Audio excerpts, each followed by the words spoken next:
Hi, I'm Rev Myron. I'm a minister through Pathways of Light, and I've been a Course in Miracles student for 43 years.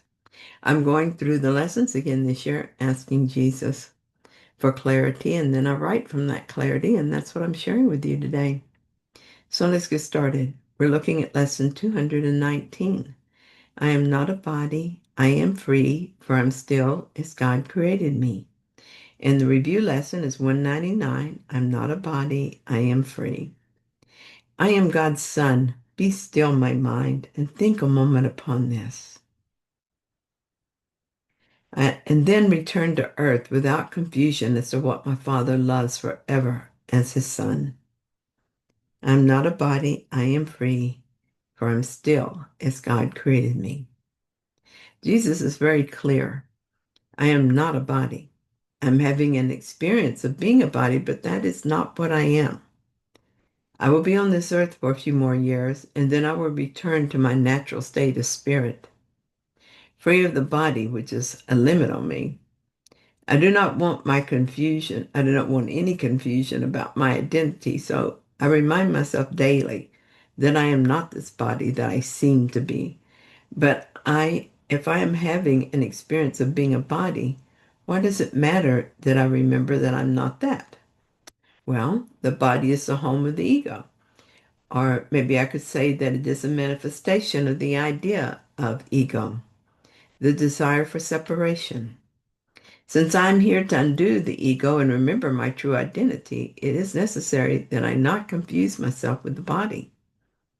Also, the body feels like a sin to us because it represents our desire to be our own creators, and thus it is seen as a denial of God.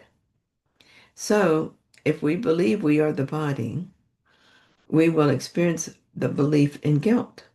Guilt is a glue that holds the entire insane illusion together. Seeing guilt in ourselves or anyone else is counterproductive, but it will happen if we believe in bodies. What else could sin except a body? What could deny God except a body?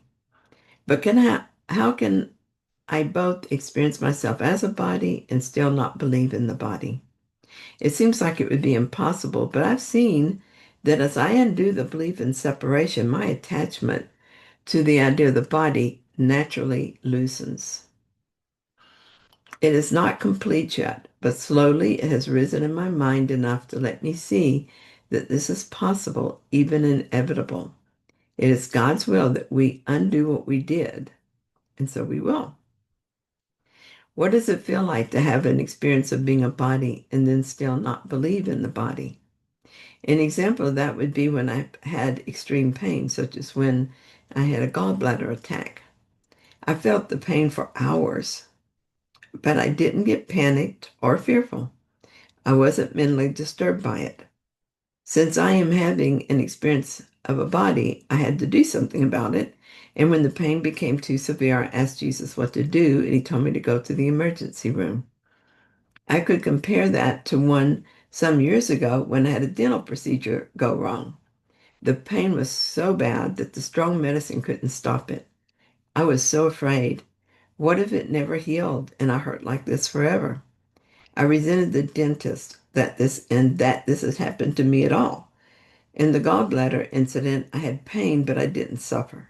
In the dental incident, I had pain and suffering. What changes is not the experience of form, but the interpretation of it, which keeps the mind in peace even amid chaos. I don't know what it feels like to be completely free of the belief in the body, but I know enough to realize that there is a difference between simply experiencing a body and believing I am the body. There are other differences. For instance, when my mind is clear and I know what I am, I know what you are too, because we are the same. So if I'm shopping and someone is rude or a baby is crying ceaselessly, I can be with it without distress and without assigning blame. As spirit, I don't have opinions about uh, rudeness and noise. It's there and I know it, but with a healed perception, I don't label it as bad.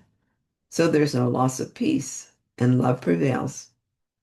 Additionally, the body becomes a useful learning device when no longer seen as a self. This is undoing the ego. This is what I'm here to do. It is my function and my purpose. I still don't always remember my true identity, but I notice that I'm doing so more often. And when I fail to do this, the contrast is so strong that I want to be free again. And the desire for freedom brings freedom. I believe that the more often I make the choice for truth over illusion, the faster this happens. So I try to make that choice each time I see a need. The change for me has not been sudden or complete, but over time, it has become undeniable. And it's not just a cessation of suffering we have to gain in letting go of the belief in the body. I recommend reading beyond the body in the text. Here's an excerpt from that section. The body is not attacked, but simply properly perceived. It does not limit you merely because you would not have it so. You're not really lifted out of it. It cannot contain you. You go where you would be, gaining, not losing, a sense of self. And that's a capital S self. In these instants of release from physical restrictions, you experience much of what happens in the holy instant. The lifting of the barriers of time and space, the sudden experience of peace and joy, and above all, the lack of awareness of the body and of the questioning whether or not all this is possible.